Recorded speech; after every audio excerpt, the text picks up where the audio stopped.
Dans la gamme DS automobile, le plus sérieux rival des SUV premium, c'est bien ce DS7. Oubliez le crossback depuis ce restylage. Ce concurrent des Audi Q5 et Volvo XC60 fait désormais peau neuve pour renforcer son offre. Son regard est désormais souligné d'une impressionnante nouvelle signature lumineuse, sa calandre est plus grande et ses feux arrière arborent une nouvelle structure interne. À bord, c'est plus timide. On remarque surtout de nouvelles finitions et un contenu numérique modernisé.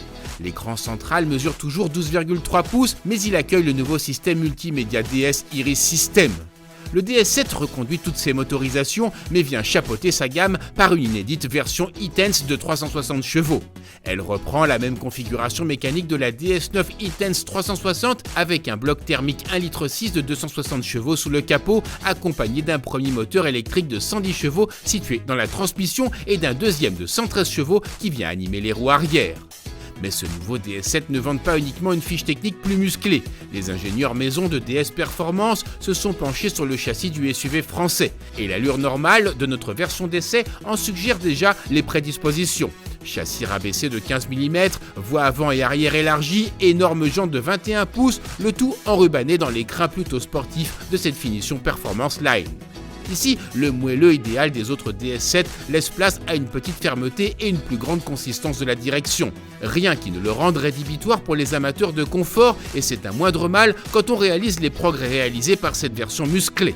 Face aux autres DS7 plus placides, cette version bride par un verrouillage nettement plus rigoureux des mouvements de caisse, une recalibration de la direction la rendant plus incisive et surtout d'un train avant à la fois précis et ultra réactif.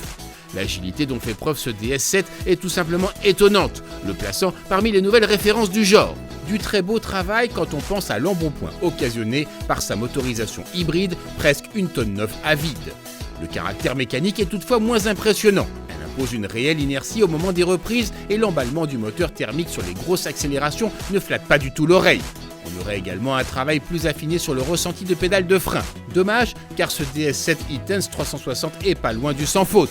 De quoi justifier un tarif costaud de près de 80 000 € avec la finition la première, ce qui en fait la voiture française la plus chère du marché.